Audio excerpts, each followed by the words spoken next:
The lobby of the Beaumont Grand smelled like gardenias and old money. It was that particular scent you only find in places where the carpet alone costs more than most people's cars, where even the silence feels curated. I stood in front of the gilded mirror near the elevators, adjusting the emerald pendant my mother had given me that morning. "Something borrowed and green," she'd said, pressing it into my palm with both hands. "For luck and for me being with you." In 45 minutes, I would walk into the rehearsal dinner for my wedding to Grant Ashford. Tomorrow, I would become Mrs. Ashford in front of 200 guests at the family estate in Greenwich. The thought sat in my chest like a stone wrapped in silk, beautiful on the outside, heavy underneath. Or maybe that was just the nerves. Every bride gets nervous. That's what Grant kept telling me. My parents arrived through the revolving doors, looking exactly the way they always looked when they stepped into a world that wasn't theirs. My dad, Ray, a retired firefighter from Bridgeport with shoulders too broad for any suit that wasn't custom, wore a navy blazer my mother had found at Nordstrom Rack after 3 weekends of searching. He tugged at the collar like it owed him money. My mom, Diane, was in a periwinkle dress she'd sewn herself. She was a seamstress, had been her whole life. Alterations, mostly. Prom dresses for girls in the neighborhood. The occasional wedding gown for a cousin or a friend. She could make anything beautiful with a needle and thread, and the dress she wore proved it. But it wasn't designer, and in a room full of people who could tell the difference, it might as well have been a Target. "Sweetheart, you look like a movie star." My dad wrapped me in a hug that smelled like dial soap and coffee. My mom touched my hair, my face, my pendant, her eyes already wet.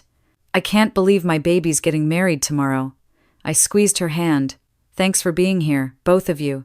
I know this whole thing has been a lot."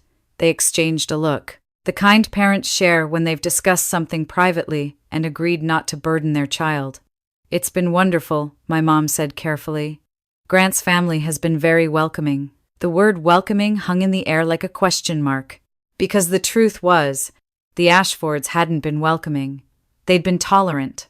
There's a difference that only people on the receiving end can feel. Grant's mother, Vivienne, was the kind of woman who smiled with her mouth while her eyes took inventory. She ran the Ashford Foundation, chaired 2 museum boards, and had opinions about everything from flower arrangements to the genetic potential of her future grandchildren, though she'd never say that last part out loud. She didn't need to. It radiated from every carefully worded suggestion she'd made over the past 18 months. "Darling, perhaps a more classical venue would suit the occasion." Translation: not the rustic barn I'd loved in Vermont. "Elena, have you considered a more structured silhouette for the gown?" Translation: my taste was too bohemian, too common. And my personal favorite, delivered over brunch at the Ashford townhouse, while my mother sat right there. "It's so charming that Diane makes her own clothes. Such a dying art." My mother had smiled and said thank you. I'd bitten through the inside of my cheek. Grant appeared from the elevator bank in a charcoal suit that fit him like a second skin. He was handsome the way rich men often are, polished and maintained, good bones amplified by excellent tailoring and a lifetime of sunscreen. He kissed my cheek and shook my father's hand with a warmth that always felt just slightly rehearsed. "Ray, Diane, you both look fantastic. The dining room's all set up. Mother's outdone herself." I bet she has, I thought, and immediately felt guilty. Vivienne was difficult, but she was Grant's mother. And Grant loved her. That was the deal. You marry the man, you negotiate the mother. Every relationship advice column I'd ever read said so. The private dining room on the 2nd floor was a masterpiece of Vivienne Ashford's aesthetic. Long tables draped in ivory linen, cascading arrangements of white peonies and eucalyptus. Place cards in hand-lettered calligraphy on thick cream stock. 40 guests. Grant's side outnumbered mine roughly 3-1, which Vivienne had explained was simply a matter of the venue's capacity. "We had to prioritize," she'd said. "I'm sure your people understand." My people. As if they were a delegation from a foreign country. I found our seats at the head table easily enough. Bride and groom in the center. To Grant's right, his parents, and his sister, Paige. To my left, there should have been my parents and my brother Marco, who'd flown in from Seattle, where he worked as a high school football coach. I scanned the cards. My name, Grant's name, his parents, his sister's husband, his godmother, his college roommate. I read them twice, 3 times. My parents' names were not at the head table. I felt something cold crawl up my spine. Megan, the event coordinator, a nervous young woman with a clipboard, appeared at my elbow. "Is everything all right, Miss Ruiz?" "Where are my parents sitting?" I asked. My voice sounded far away, like someone else was using it. "Oh," she said, and I watched the blood leave her face. There was a last-minute adjustment. Mrs. Ashford felt the head table should reflect the wedding party more closely. "So your parents were moved to ensure a better flow. Where? Table 9. It's lovely. It has a beautiful view of the garden." She pointed toward the back of the room, past the bar, past the kitchen corridor, to a small round table near the service entrance. My parents were being seated at the farthest possible point from their own daughter at her own rehearsal dinner. The cold in my spine turned to heat, a slow, spreading burn. I found Grant by the bar, laughing with his college friends. I pulled him aside, keeping my face pleasant because I'd learned in 18 months with the Ashfords that the face is always pleasant. "The head table," I said. "My parents aren't on it." He frowned like I'd told him the Wi-Fi was slow. "Really? That's weird. Let me check." "It's not weird, Grant. It's intentional." "Your mother moved them." He stiffened, the way he always did when I mentioned his mother and a problem in the same sentence. "I'm sure there's a reasonable explanation. She probably just needed to fit Aunt Catherine or someone." "It's a seating chart, Elena. It's not personal. Not personal." I stared at him. My parents flew up from Bridgeport. My dad wore a suit that makes him itch. My mom altered her own dress 3 times to make sure it was nice enough for your mother's dinner. And they're sitting by the kitchen. How is that not personal? He glanced around, checking if anyone was listening. "Can we not do this right now? People are arriving." "I'll talk to her. I'll sort it out. Just go mingle." The word mingle landed like a slap.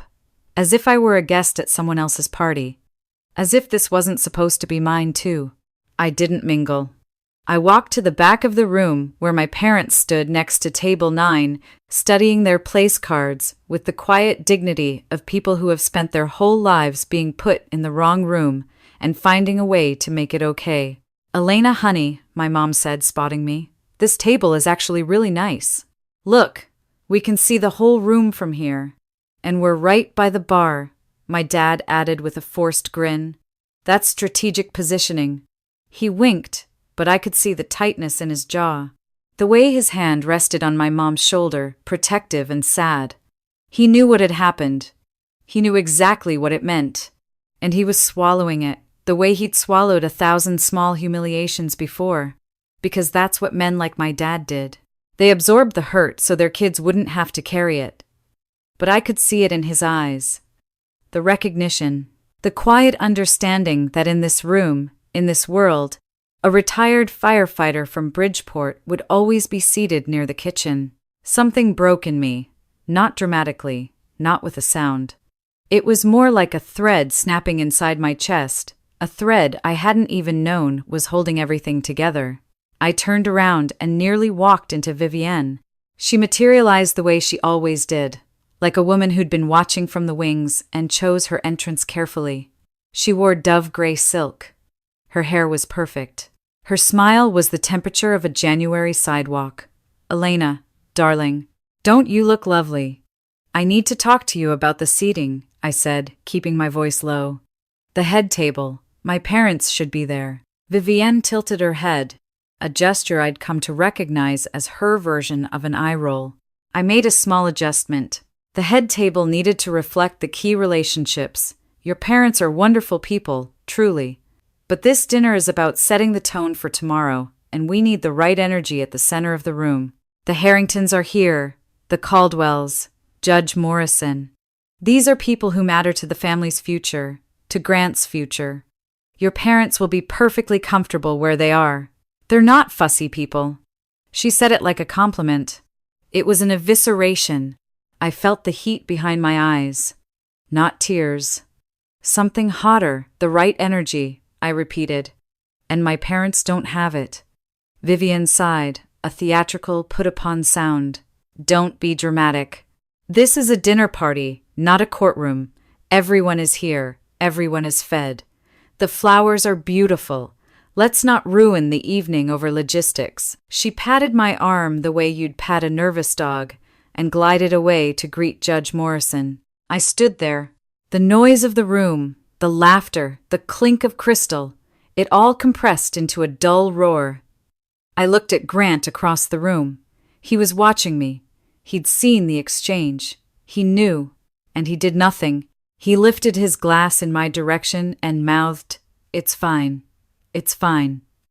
The universal language of men who would rather keep the peace than keep their promises.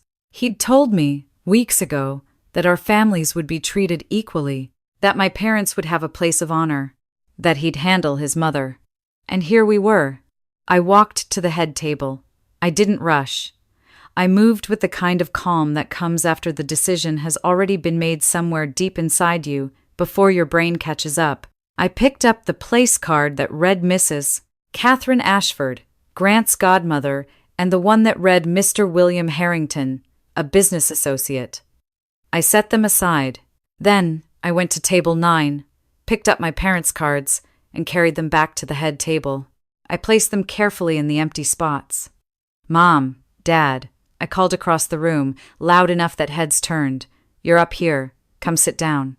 The room went quiet, the way rooms do, when they sense something is about to happen. My parents looked at me, then at each other. My dad's eyes asked the question. My mom's hand found his. They walked to the head table and sat down. My mother smoothed her handmade dress and held her chin up, and in that moment she was the most elegant person in the room. Vivienne appeared at my side like a cold front. "What do you think you're doing?" "I'm seating my parents at their daughter's rehearsal dinner," I said. "Where they belong. You can't just rearrange the table. This is my event." "This is my wedding," I said, and my voice didn't waver. "These are my parents, and if they're not welcome at the head table, then I'm not either." She stared at me. Behind the ice, I saw something I'd never seen in Vivienne Ashford's eyes before. Surprise. Real surprise. As if it had never occurred to her that I might push back. That the girl from Bridgeport might have teeth. Grant was beside us now, his hand on my arm, his grip too tight. "Elena, come on, let's step outside for a second." "No," I said, "I'm done stepping outside. I'm done being managed." I looked at him, at this man I was supposed to marry in 16 hours. "Tell me the truth. Did you know she moved them?" He opened his mouth. Closed it. The silence was an answer. "You knew." My voice dropped. "You knew, and you let it happen." "It wasn't my call," he started. "She handles the events. I didn't think it was a big deal. It's seating. Your mother called my parents not fussy. She put them by the kitchen. At their own daughter's rehearsal dinner. And you think that's not a big deal?" He flinched. "She didn't mean it like that." "Then how did she mean it, Grant?" "Because from where I'm standing, it looks exactly like what it is. Your mother thinks my family isn't good enough to sit at the same table as hers." "And you agree?" "I don't agree." But his voice was weak, and his eyes kept sliding toward Vivienne, checking her reaction even now, even in this moment. That's what they were afraid to admit, the Grants of the world. They didn't agree with the cruelty. They just never disagreed with it either. The room was fully silent now. 40 pairs of eyes. I felt them all. I straightened my back and looked at my mother. She was watching me with tears streaming silently down her face. But she was nodding. A tiny, almost invisible nod. The same nod she'd given me when I was 8, and a kid at school said my lunch smelled weird, and I'd wanted to cry. "You hold your head up, Elena. You hold it up, and you walk tall." My dad's face was granite. His eyes burned. I turned back to Grant. I pulled the engagement ring off my finger, a 3-carat oval diamond that had belonged to his grandmother. It came off easily, as if it had been waiting. I placed it on the white tablecloth next to his water glass. I can't marry someone who watches his mother humiliate my family and calls it logistics. The gasp that moved through the room was like wind through a field. Grant's face went white. Elena, stop. Think about what you're doing. I've been thinking about it for 18 months. Every time she criticized my dress, my career, my family. Every time you stood there and said nothing. Every time you told me to just let it go. I let it go until there was nothing left to hold. A chair scraped. Vivienne stepped forward. This is absurd. You're throwing away everything over a seating arrangement. You're hysterical. I'm not hysterical, I said, and I was surprised by how steady my voice was. I'm awake. For the first time since I walked into your world, I'm completely awake, and I don't like what I see. I turned to my parents. Mom, Dad, let's go home. My father stood. He didn't say a word. He didn't need to. He offered my mother his arm, and she took it. Then he offered me his other arm, the way he used to walk me to school, one girl on each side. I took it. We walked out of the Beaumont Grand together, the three of us, past the gardenias and the gilded mirrors, and the silence of people who had never seen anyone choose a firefighter's love over a diamond ring. The revolving door pushed us out into the warm Connecticut night. The air tasted like cut grass and freedom and the faintest trace of my father's dial soap. My hands were shaking. My heart was slamming against my ribs. But my head was clear. For the first time in a year and a half, my head was perfectly, brutally clear. The first week was a hurricane. I moved through it in a haze of adrenaline and instant noodles in my tiny apartment in Stamford, the one I'd kept because some stubborn part of me had never fully moved into Grant's place in the city. Carly, my best friend since middle school, my would-have-been maid of honor, showed up the morning after with 2 suitcases and a gallon of mint chocolate chip ice cream. She'd quit her shift at the hospital where she worked as an ER nurse without blinking. I'm on PTO, she announced, dumping the suitcases in my hallway. Consider me your chief of staff, bodyguard, and emotional support human. The phone was a battlefield. Grant called 17 times that first night. His text started desperate and escalated to angry and then circled back to desperate. Elena, please, we can fix this. Then, you're making a huge mistake. Then, I love you. Please come home. I didn't respond. Carly monitored everything, screenshotting and filing with the ruthless efficiency of a woman who triaged gunshot wounds for a living. Vivienne's approach was different. No calls, no texts. Instead, a letter arrived by courier on day 3. Thick cream envelope, her monogram embossed in navy. The letter was 4 paragraphs of velvet-wrapped venom. She expressed deep disappointment in my behavior. She noted the embarrassment I had caused the family. She offered, magnanimously, to arrange a private ceremony at the townhouse the following weekend to correct my impulsive decision. She suggested I speak with a therapist about my emotional volatility. She closed by reminding me that the Ashford family had been nothing but generous, and that my parents, while lovely in their own way, surely understood that certain social contexts required certain accommodations. Carly read it aloud in a mock British accent that would have been funny if every word hadn't been a precise poison needle. She wants you to apologize for having self-respect, Carly said, tossing the letter on the counter. Classic. But beneath the chaos, something else was happening. Something quiet and terrifying. The nausea started on day 5. I blamed the stress, the sleeplessness, the diet of ice cream and instant ramen. But by day 8, when the smell of Carly's morning coffee sent me sprinting to the bathroom, the suspicion I'd been pushing down forced its way to the surface. I bought 3 tests at a CVS 2 towns over, wearing sunglasses and a baseball cap like a fugitive. All 3 came back positive. I sat on the bathroom floor and stared at the little pink lines until they blurred. Pregnant.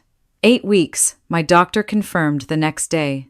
Conception would have been about 3 weeks before the rehearsal dinner, during that long weekend Grant and I had spent at the Cape House. The weekend he'd promised me, again, that our families would be equal, that his mother's opinions wouldn't define our marriage.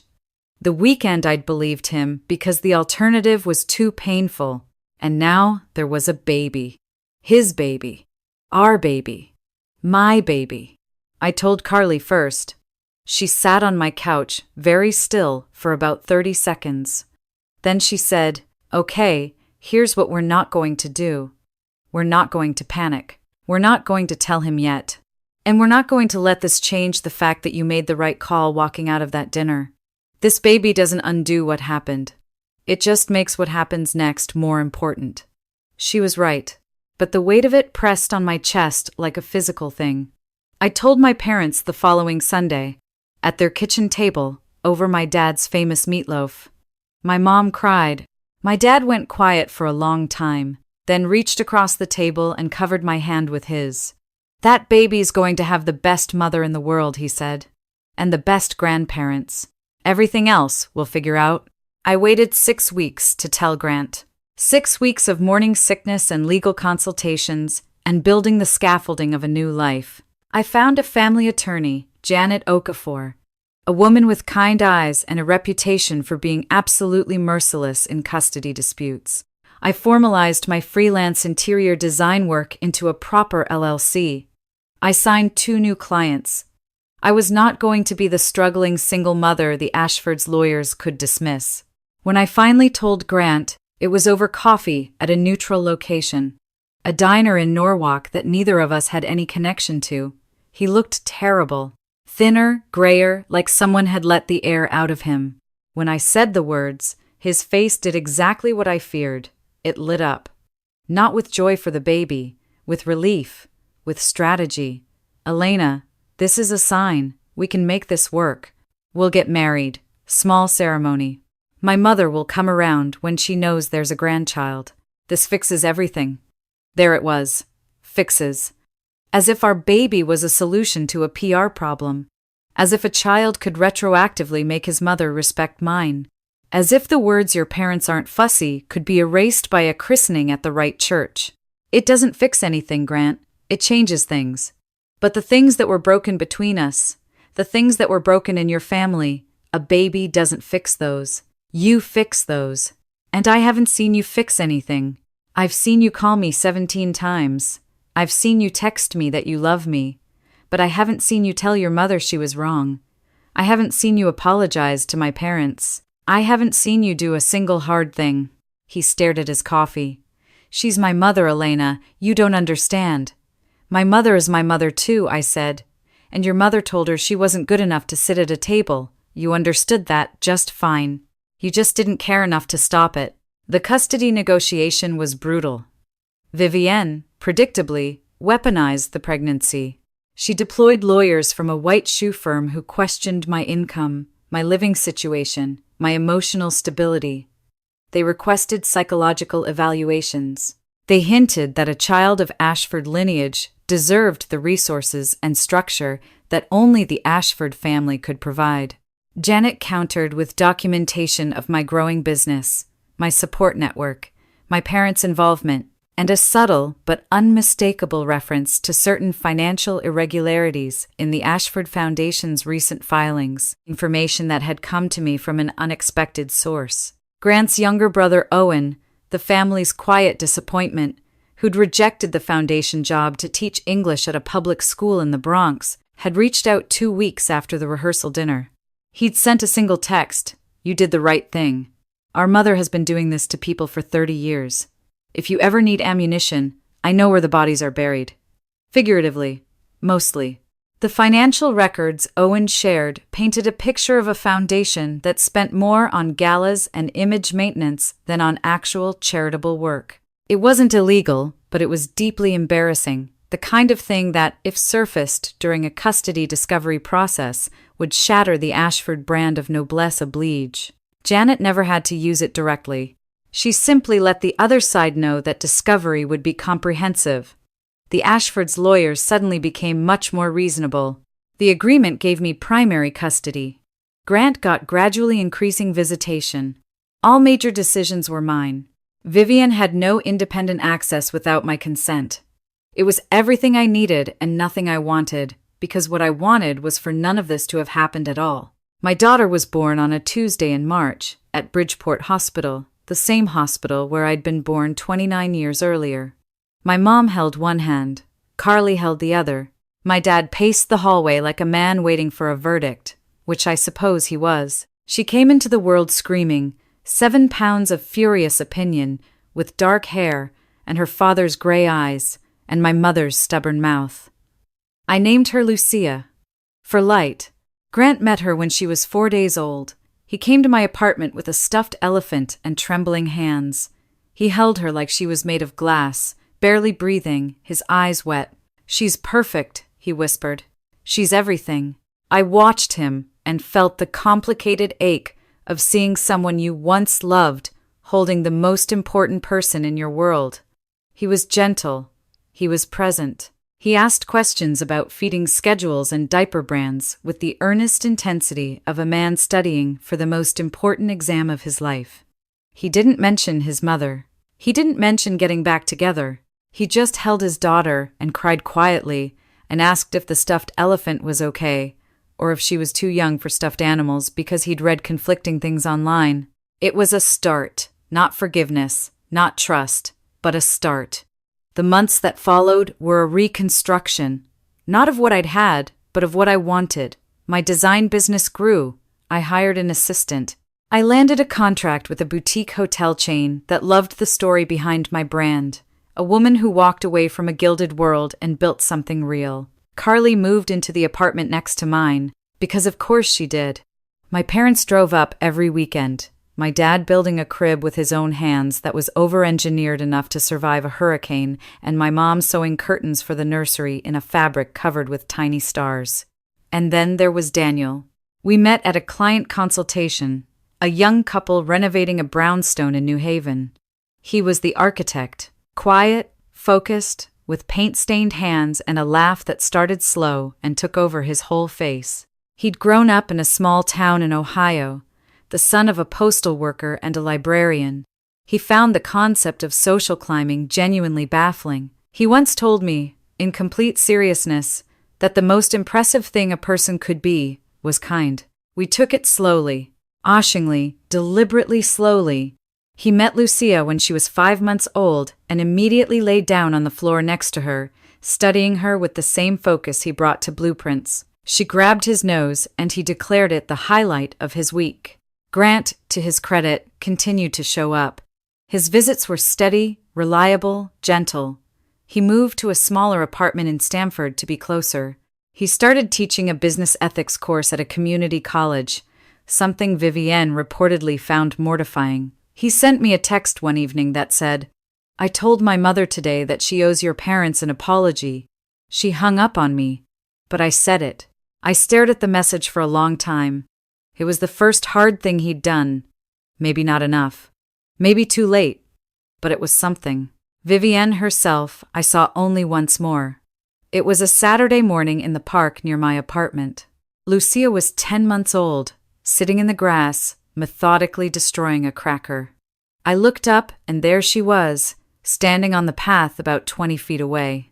She looked diminished, smaller, the armor of her confidence visibly cracked. She didn't approach. She just stood there, watching her granddaughter eat a cracker in the sunshine, and on her face was an expression I had never imagined Vivienne Ashford capable of. Longing, pure, helpless, aching longing. I could have ignored her. I could have picked up Lucia and walked away. Instead, I stood and met her eyes. She flinched, expecting anger. "She's doing great," I said. "She just started pulling herself up on furniture. She'll be walking soon." Vivienne's throat moved. She nodded, a quick, tight movement. "She looks like you," she said, her voice rough. "She has your smile." "My mother's smile," I corrected gently. "She got that from my mother." Something passed between us. Not warmth. Not forgiveness. But a recognition that the game she'd played for decades had cost her the one thing no amount of money or social maneuvering could buy back. "If you want to know her," I said, "you start by knowing us. All of us, my parents included. At the same table, no adjustments." She stared at me. I watched her pride war with her grief. Then she said, In a voice so quiet I almost missed it. "I don't know how to do that." "I know," I said. "But that's the only door in." She turned and walked away. I didn't know if she'd ever come back through it.